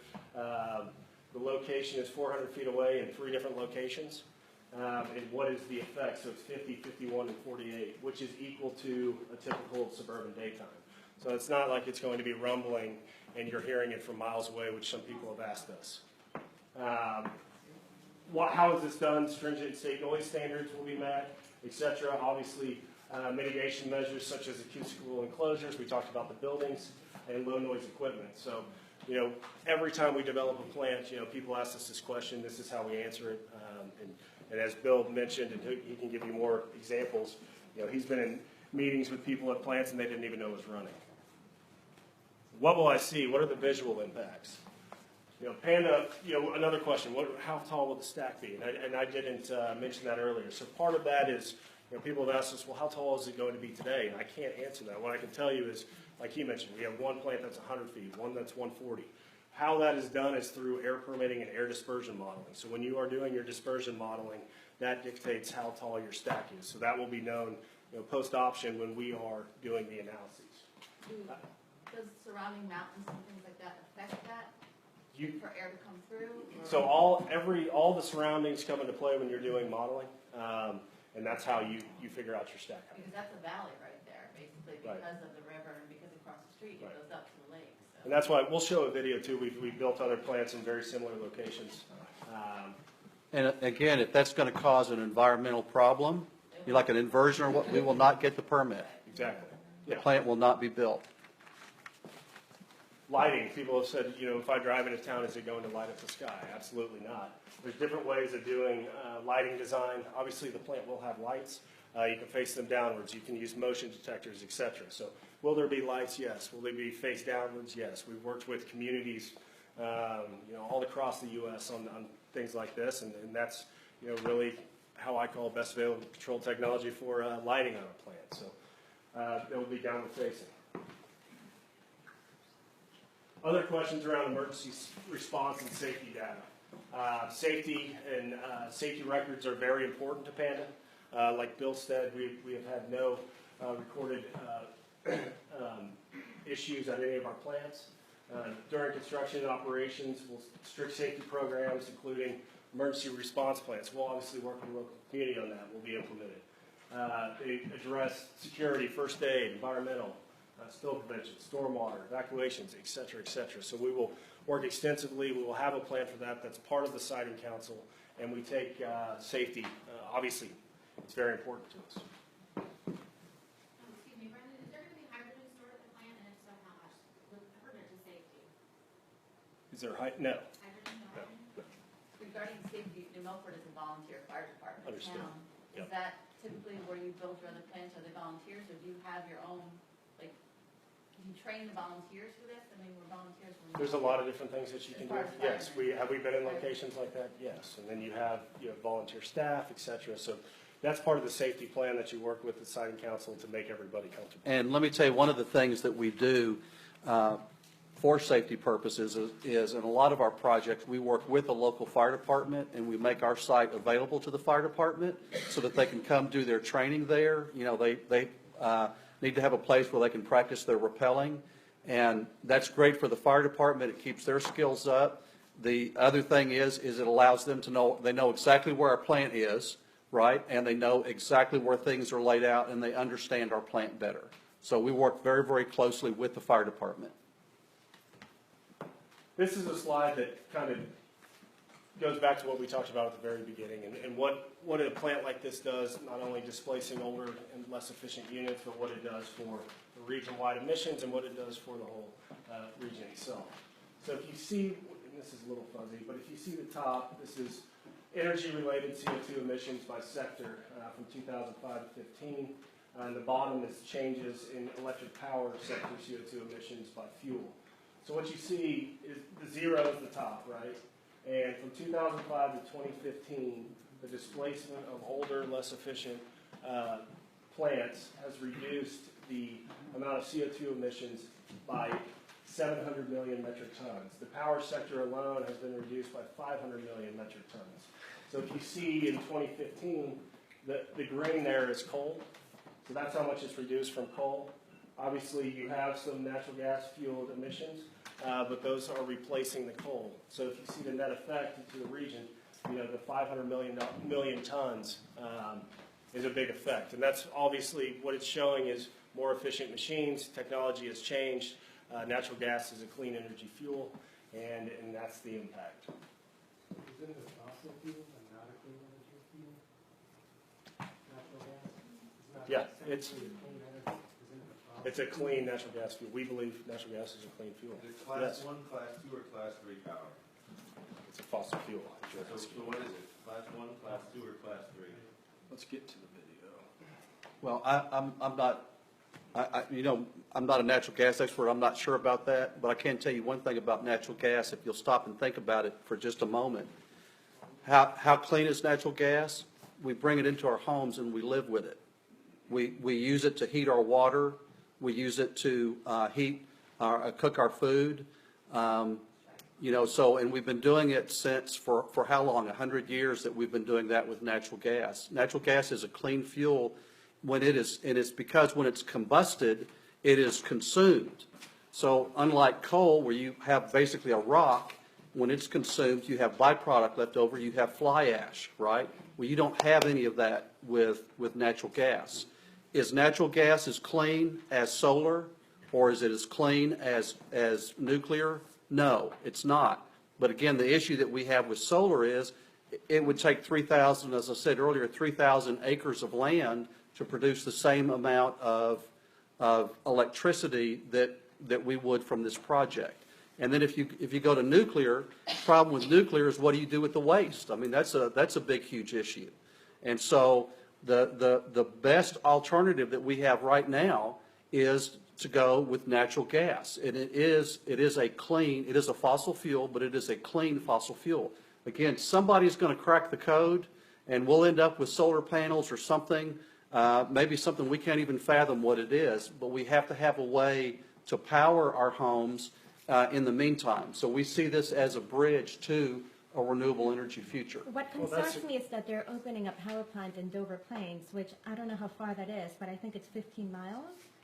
And then there's compressor stations in Brookfield, and in Danbury they're building something else. All together, how is the air quality going to change with this? So when you do your permitting and dispersion modeling and all of the above, all of that is taken into account. So you use all the sources of emissions in town. So your industry in here will be included in that analysis. So once we do that analysis, we can give you that exact answer. And that is after the option? That is when, yes, that's when you have to have a site to even file an air permit. You have to have control. He wants it after. Well, but we can't do it before because it has to be pertinent to it. Your study is site-specific. It is what are the emissions at this site given everything around it, and how is it going to influence it? So we can't do like a generic thing. So that's why we need to have a site so we can do a site study and provide you with the information. So you're willing to lay out $2.1 million to do all of your studies and permits and all that kind of stuff, and then you and or us still have the option to back out of it? Say the Department of Environmental Protection approves everything. You get all of your permit approvals. You're out $2.1 million. Do we That's just still the have start the process. option? Do we still have the option at that point, once you give us that presentation, to say no? So post all of the applications, that would be, everything's done to build the plant. Right. While you're So- doing while those processes are taking place, you have public participation. There is a public process through all of it, where all of it is public to you. We give you all the information. Right. It's on the state website. This land option and use agreement, how binding is that? Here. No, here's the. I'm just trying to No, understand. it's a good question. I'm not. After the surveys, everything's done, they give you the go-ahead, you back out. Because the town back out and say, look, you guys, The lighting company, the just don't want it. yeah the town.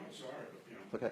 The town will have an opportunity in the 180 days of the public hearing period before, was that with DEEP or was that with That's with the site. with the siting council? You'll have an opportunity to make your voice known then. You will know ahead of time, right? You'll have all the detailed information. There will not be something that we have or know that you don't know. Okay? We're required by law to do that. The information will come in phases? We will give it to you.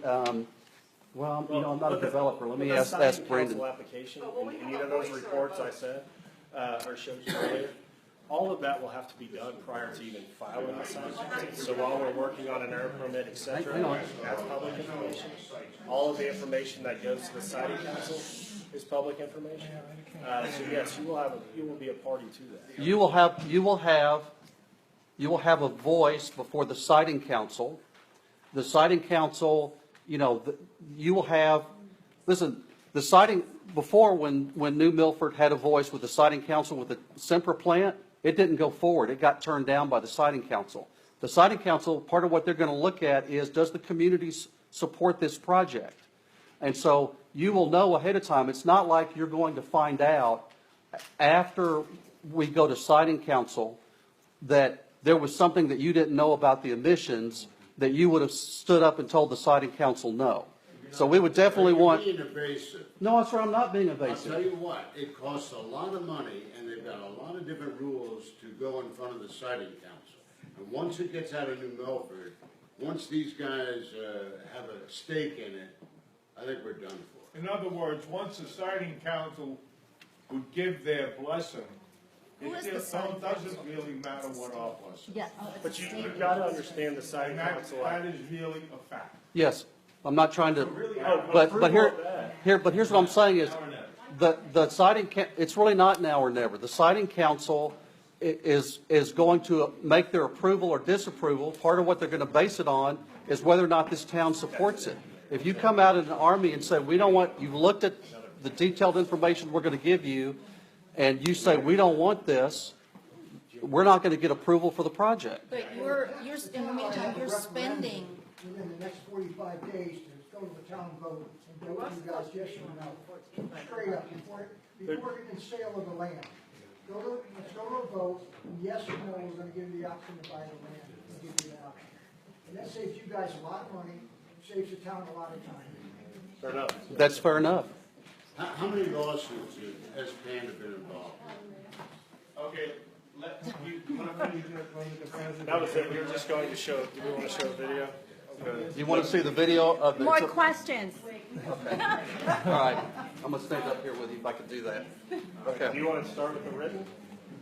Is that how this Yeah, works? one of these I know didn't come up in the presentation that somebody asked, although I do not know who asked it, but is how the transportation of the turbines get to the site. I know we didn't talk about heavy haul, we didn't talk about rail. Right. And, So that's what interests someone. obviously, we'll do a heavy haul analysis. We've done a preliminary one now. Obviously, trucking, et cetera, like we talked about. So you got to look at traffic. There is rail that comes up right next to the site and to Medistill. So we've talked to Housatonic, et cetera. So the majority of the heavy equipment would be rail. And the gas line, where would the gas line go? You would build a lateral. We'll work with What is Iroquois. their route? What is the route of the gas line? That would be determined by Iroquois. It's So we have the map of the Iroquois line. It's less than a mile away. But you got it, and we would work with Iroquois to build the lateral. So do we have designs for that yet? No, absolutely. That'll all be shared. That's part of the siting council applications. I actually lost 2 sales on my realtor, 2 sales on a property because of your project, 2 people backed out on us because of interest. Well, what are we gonna do with that person? He can't sell his house now. He's so upset. Well, okay, so And just the other day, I lost an offer because of this project that's coming in. What is that gonna do with sales people's properties and their evaluations of their properties? Okay. It needs to bring down right now. okay, so How are we gonna compensate them? okay. Let me. I understand. Let me do my best to answer your question. Okay. So I mentioned way earlier in the process that one of the things that we do is we go out when we're looking for a site and we look for something that is appropriately zoned for heavy industrial. Now, as a part of that, we do that because that's where the community, depending on how the jurisdictions are, sometimes it's a county, sometimes it's a township, that's where the citizens have said, this is where we want these projects. We want them over here. We're going to zone it for that because we want them to go there. So part of that is us listening to the community in terms of where we site the plant. It costs us a lot more money to buy something that is zoned industrial. That's more expensive, believe me, than other types of zoning. But we do that because the homes that are in the area, the housing values already presume the existence of a heavy industrial project at that site. Not a plant. It's a heavy industrial, you're right, it could be, hang on a second, it could be a lot of things. So let me give you an example. So let's say let's, hang on just a second. Let's say, Right over here, that's a mayor question that we have to really take up with our. yeah, let's say, look, something's gonna go in there, right? It may not be us. What if it is you have a truck distribution center that goes in there?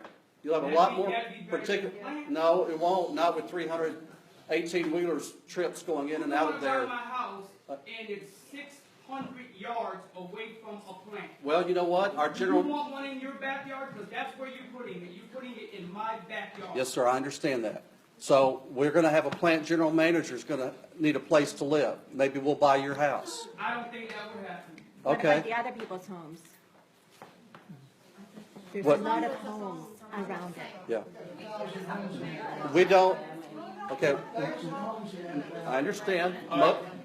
This gentleman back here has had his hand up for a long time. Well- That's okay. Actually, the question is also directed to you, sir.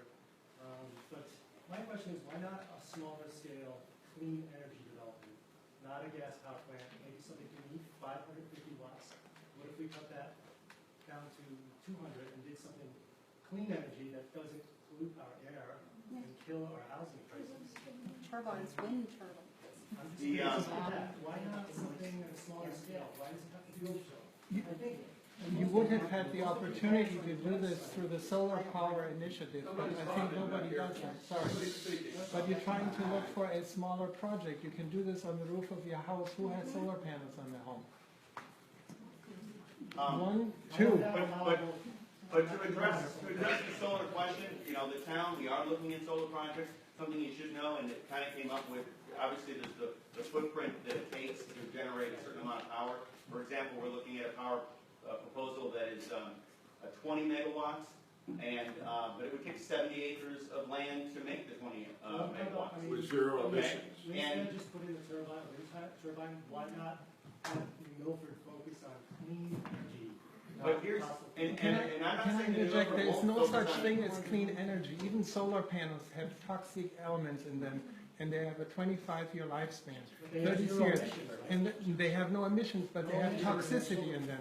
So you're And one just of- pushing one of it the further things I down the wanna make line. on How long is solar- this power plant gonna last? One other 30 thing I want to years? make a point on the solar is the expense of it requires, when the projects come forward and they want to build and do these, is enormous amounts of abatement. So, you know, we can get into doing projects like that, and hopefully we will in time and Milford. But the public also has to have an appetite for the fact that it's going to require the municipality to basically help fund their project because they're too expensive. But aren't we doing that with Panda Power? Aren't we giving them tax abatements as well? That's abatement for construction that's being proposed. I'm talking about something that lasts 20, 30 years. And how long does that take until we would actually receive the first dollar of tax revenue from Panda Fund? So the development cycle is anywhere, say, for this conversation, 18 to 24 months. And then, you know, this plant would be commercial operation 4.5, 5 years. It's a long cycle. So in your Yes. experience, you would say that this typically takes 24 months to go from town meeting to us receiving our first dollar in taxes. Well, no, actually, during construction, you have all kinds of benefits that come with it. 5 years. I'm talking strictly tax revenue. 5 years. 5 years. 5 years. So we're talking about getting our first payment in 5 years. No, it's Start. Divide the property. Tax and then we start, yes. Not to buy the property, I'm talking about tax. Day one, you would have 2.8 million to buy the property. We'll have property taxes. The lady in the back. Thank you. This might be for you, and everybody has to be offline, but I've been looking through some of how the town has paid for the remediation. I think, I could be wrong, $2.5 million state bond with very specific intended use written into that bond, and I think $700,000 revolving loan. If we let Panda Power build there, does it violate those monies, and do we have to pay any monies back to the state and or to whoever the governing body was, like the EPA, that we've already received? First of all, they like the sound of the project. That's not an issue. But regarding the payback, that has to be paid back regardless of what we do. That has nothing to do with the project. Correct. Yeah, we're going to have to pay back that money unless I apply for another grant. And, maybe they forgive it or something. What's the date on that? It was not till remediation. First of all, it's got to be all completed So first. Q1 probably. So we're not going to be giving back any. How soon do you? Required to give any of that money back. How soon does Panda have to apply to? Hang on a second. There's somebody that had their hand up over here. Yes, ma'am. Is she? Okay. I'm actually originally from Texas, so welcome. Thank you. This is a hard sell. They're tough. Yep, that's okay. Yeah, you got it. So, and I know your affiliation with Boone Pickens, which I don't know if you guys know who that is, but that's like the king of wind, right? So, of all of the choices that I guess anybody who could knock on our door, and I understand that we found you, is that right? Did we knock on your door, or are you knocking on our door? We knocked on her. You knocked on our door. Well, we talked to, But you knocked on our door, right? So here's your presentation to our community and everything that you can do for us. Now, we weren't looking for you, but you're looking to see what you can do for us. So what's in it for you? Well, what we do, Fair enough? Fair enough. yeah, thank you. What's in it for us is that it gives us an opportunity. Well, number one, Brandon and I have a job. That's kind of important to us. You know, everything is local and personal, right? So what it does for us is it allows us to provide a good rate of return for our investors, and that means everything to us. That really, if there's anything that makes us tick, that's it. Because again, they're firemen, they're police, they're teachers, they're nurses and doctors. So let's talk about that. Sure. What if we want to be a part of that? I mean, that's nice about a park. That's nice that you did that. That's Sure. nice that you got somebody a car. That's nice that you did that. But, you know, what's really in it for the community? I mean, if you want us to be together. Sure.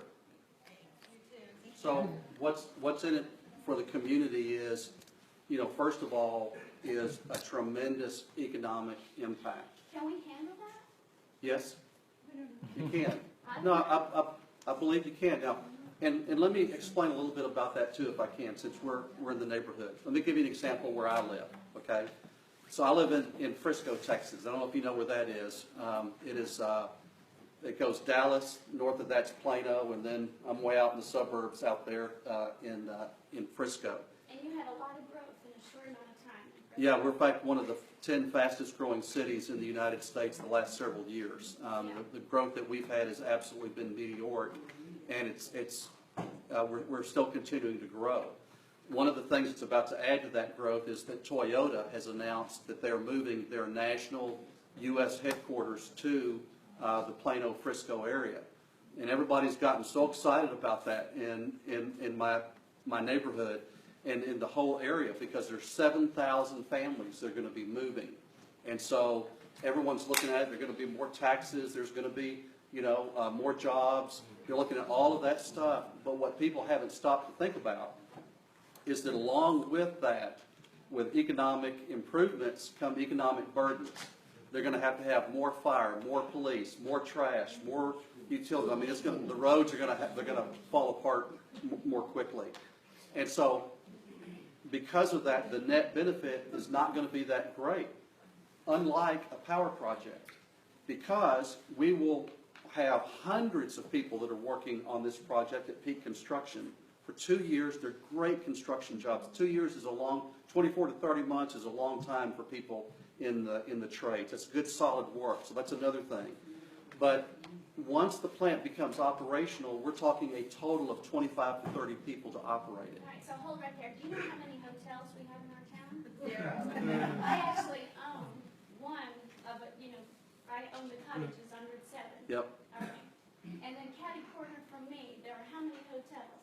Motels. We don't have a hotel in our town. Well, motels will be, those motels. That's one of the benefits. That may happen. So one thing I didn't even touch on is building a project like this will generate enthusiasm and interest in the town in doing business in this town. It will bring potential for hotels. It'll bring the potential for other manufacturing facilities who may need to Milford, exactly. It looks like Stanford. No, it can't, folks. It can't. You don't have very much.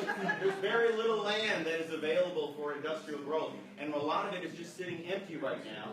But it's still zoned industrial, and it's still only 2% of the entire town. We're not talking about taking over the entire town. I'm going to take this question. I have a question about the investors. I'm your over investors. here with this question, ma'am. The return to your investors. If you have to lower the quality of standard for health and environmental impact in order to give a larger return of investment to your investors, would you do that? Not at all. Not at all. Listen, we're very proud of the fact that we have the cleanest, newest fleet of power plants in the United States. We take great pride in that. We do not cut corners where that's concerned for the sake of our investors. And let me tell you this, So you may be sitting there doubting what I'm saying.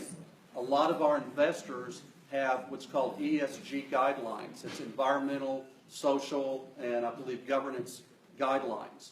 So our investors have standards that we have to meet to make sure that we don't hurt the environment or they don't invest with us. Where are your stocks since the election? Years ago. Okay, we have a time limit in the room, so I just want to be cognizant of a few people that have been having their hands up for a while. Yep. And I don't know if you can answer this or not, they won't know the answer to this, but as far as Kimberly-Clark goes with pollution, how does it compare to Kimberly-Clark? Do you know the answer to the emissions and stuff? Because I live very close to Kimberly-Clark, and I don't know how it's impacting my home, or Right. my water. I don't know their emission I'd be standards there, curious although I to do know they that. had to go through this whole process to So I'd build be what they curious to built. know if it's going to be similar to what Kimberly-Clark gives off, or they had recently had a steam issue with. 35 megawatts, right? It's inside.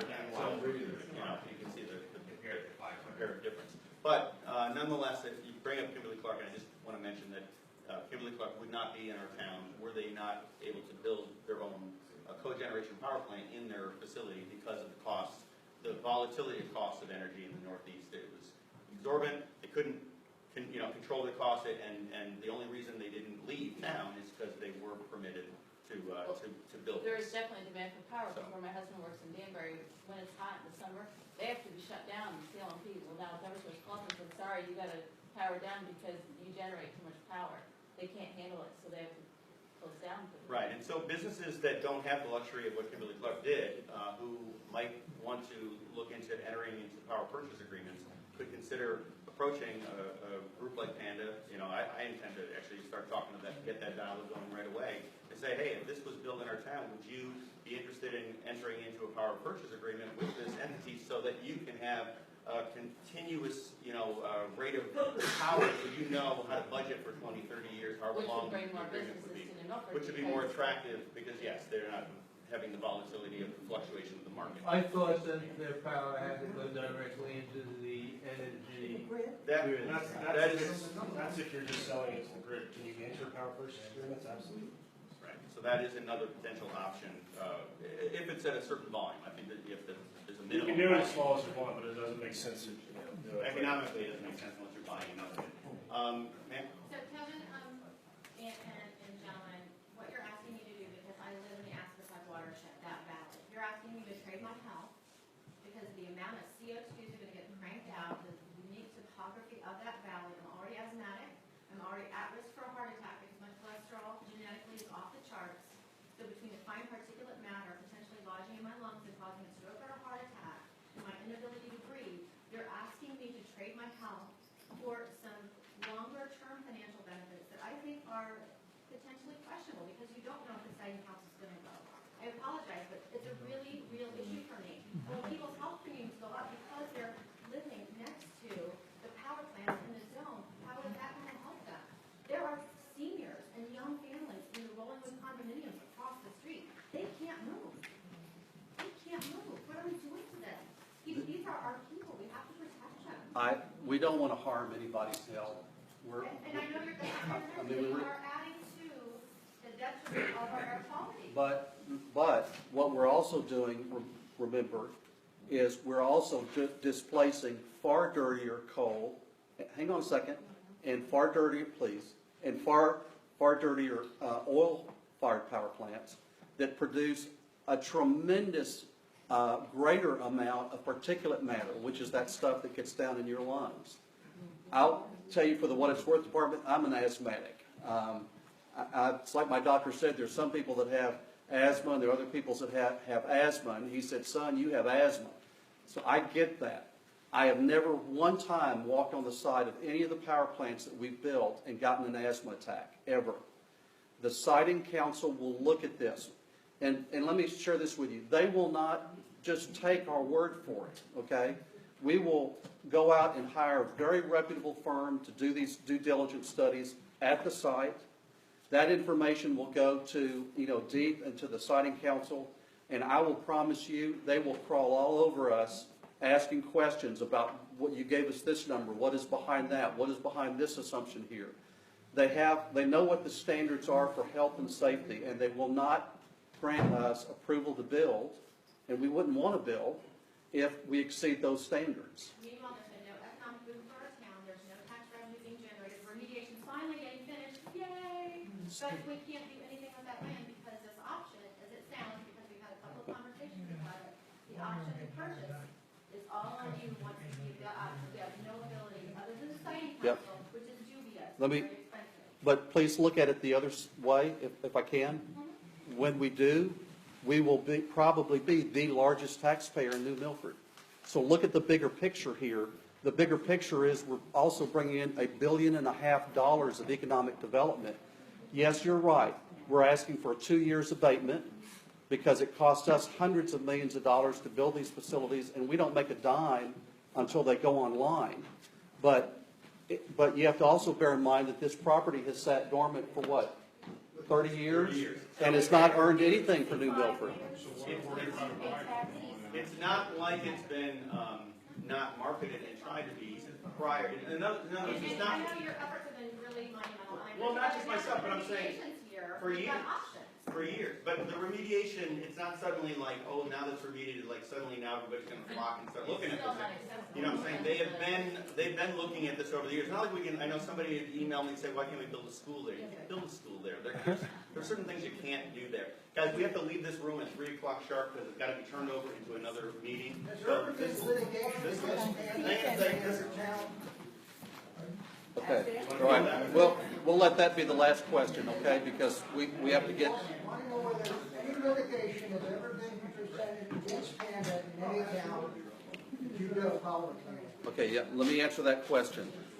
Has there been, never been a town that I know of that has sued Panda. Now, has Panda been involved in lawsuits before where we've sued other people? Yes, we have. I thought Carter was sued. Huh? Wasn't Carter sued in Florida? Wasn't he in a suit? No, we're not. We have never built in Florida. Florida is off limits. The utilities there have completely shut out independents from moving in. So yes. So I mean, we've been around since 1982 in one form or another. So at some point, you know, you're going to have a contractual difference, and usually that's what it's about.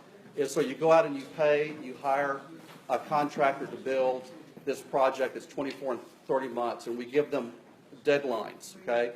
And so what happens is if there's a lag in their schedule, there's a thing that's called liquidated damages, right? They have to pay us because we're obligated to start serving the market at a given time, so it costs us money.